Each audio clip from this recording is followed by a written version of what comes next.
Good morning, everyone. This is John with Gun Deals, and today we're going to be taking a look at a classic Aero Precision Upper Receiver. But before we get into the video, if you don't know, Gun.Deals is a website that provides you with links to some of the best products and prices in the industry. Whatever it is that you happen to be looking for, you can probably find a link to it for the best possible price on Gun.Deals. Now, very importantly, they don't take your money, they don't buy or sell anything, they only point you in the right direction, so go ahead and check them out. Once again, that is gun.deals.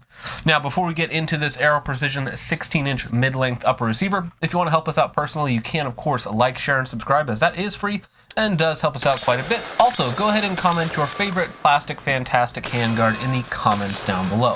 Now, full disclosure on the upper receiver, I am actually a dealer for Aero Precision products, so I, of course, get a discount on their stuff. We paid wholesale price for this upper receiver, and I believe retail is somewhere around that $300 to $350 mark, depending on whether or not it's on sale. Now, getting on into the specifics of this upper receiver, this is a 16-inch mid-length upper receiver with a pinned front sight block, and of course this Magpul. This is their MOE SL plastic handguard, which is actually for a plastic handguard. Super nice. We'll get to that in just a minute. And then, of course, your standard forged upper receiver. Now, this one here did not come with a BCG or charging handle, and you'll probably have seen me use this in a couple different ways. So this one here currently has a Toolcraft nitride BCG. It's a fairly basic BCG, fairly basic upper receiver, and of course, just your standard mil-spec charging handle.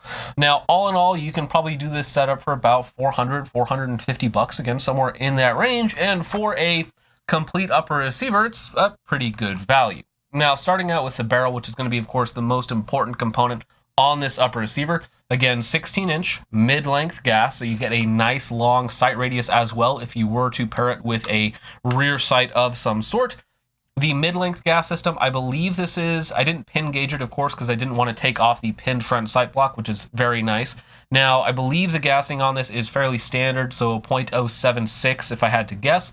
It will eject with standard carbine buffers and springs. It'll eject brass M193 at about 3 o'clock, and then weaker, cheaper steel case ammunition at about 3:30 to 4 o'clock, again, depending on ammunition. Now, for a little while, I also did run it with a A2 stock in the back with, of course, rifle springs, rifle buffers, and that was definitely a little bit too soft with weak steel case ammunition, and then very nice, very soft shooting with full power M193. So again, for its intended use case, unless you're running it as a dedicated suppressed upper, it is gas what I would consider to be appropriate.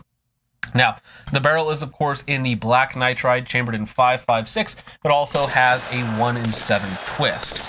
Now, one of the downsides of this upper receiver, or really any upper receiver like this, depending on how you want to run it, is that with this handguard, it is, of course, not free-floated, and it will cause some deflection or point of impact shift depending on how much pressure you put on the handguard itself, as well as it will, in general, make it a little bit less accurate. Now, we might as well talk about accuracy now.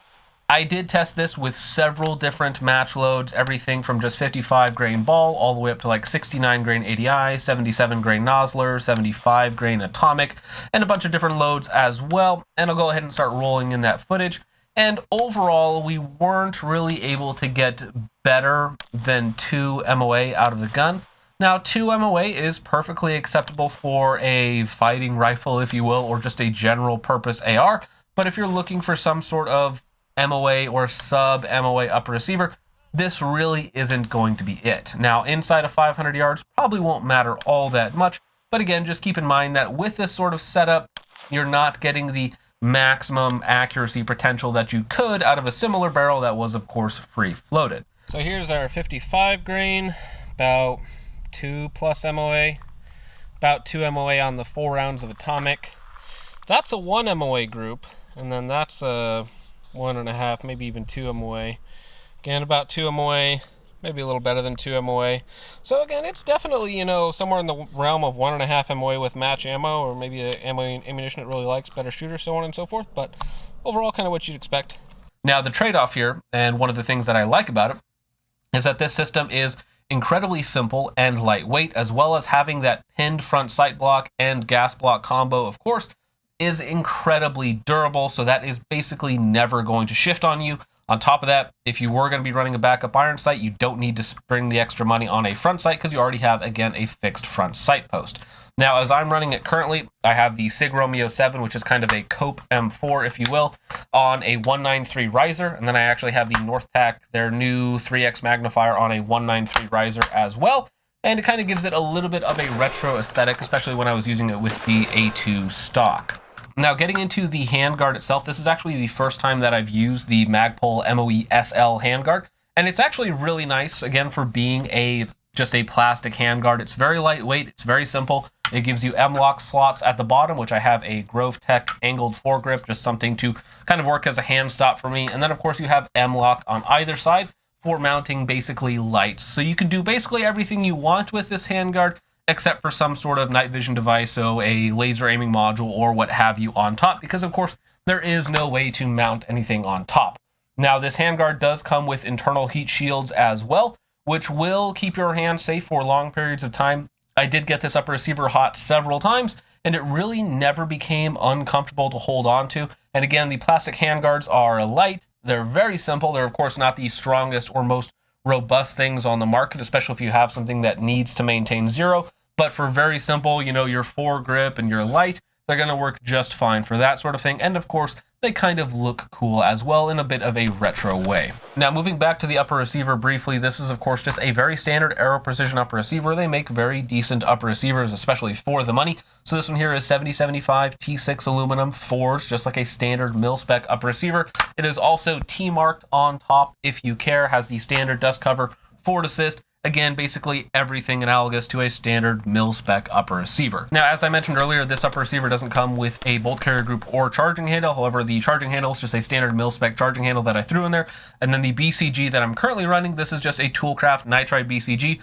You can usually find these for around, if not under, $100. And then I also ran it for a little while with a Toolcraft nickel boron BCG, which is, of course, a nice shiny silver material, though this kind of fits the build a little bit better. Now, getting into reliability and shooting performance on the Aero Precision Upper Receiver, reliability was perfect. We did not have a single issue with anything that we tested it with carbine buffers, carbine springs, A2 stocks, what have you. It ran very well. Now, on top of that, the shooting performance is also very good. It is, again, what I would consider to be appropriately gassed. Right out of the box from the factory with standard buffers and springs, it's going to run anything that you put through it while not being punishingly overgassed. Again, if you're only running like M193 or really hot 5.56 ammo, then you might want to throw in an H1 or an H2 buffer to slow down that bolt velocity a little bit. But overall, again, the reliability was perfect so far at about 500-600 rounds at this point. And the shooting performance, it's a very pleasant, very fast gun to shoot. Now, the trigger that we were running in here for the review is the Geissele G2S, which is their bottom tier trigger, if you will. You can usually find them for the low $100 range, which again, for a Geissele trigger, is quite affordable. It's a nice two-stage trigger, has about 2.5-3 pound let off, about a 4.5-5 pound total pull, and again, for a two-stage trigger, is fairly quick. And Geissele makes good stuff, and the G2S, if you were on a budget, is probably the best one to pick up from Geissele. So overall, for a very basic upper receiver with, of course, the plastic fantastic classic handguard up front, it performs very well. Now, the one main downside of this upper receiver is, of course, that it is not free-floated with this handguard, and you're not getting that maximum accuracy potential out of the barrel. This same barrel in a free-floated upper receiver would probably perform at least a little bit better, though again, the performance that we got out of it is not what I would consider to be bad. Now, the handguard, if you need to mount more stuff on top, again, you're going to need a full pick rail on top and a different handguard. But if all you're planning on doing is a grip and a light, then of course the handguard is perfect. Very simple, very grippy, and it kind of does all the things that you need it to. So if you're looking for something like this, is this something that I would recommend? Absolutely. If you need something else more, you need free-floated handguards, you need to mount a PEC up top or something like that, then you're, of course, going to have to look at a free-floated option. But with all that out of the way, guys, I think that the upper receiver performs very well. Not necessarily a perfect upper receiver for everyone, but for that classic look and feel and simplicity of that style of handguard, it works very well. So with all that out of the way, guys, let me know what you guys think of the Aero Precision Classic in the comments down below. If there's any sort of other classic budget upper receivers that I should be checking out. And with all that out of the way, guys, thank you once again for watching. I hope you all enjoyed. I will see you in the next one. Peace off.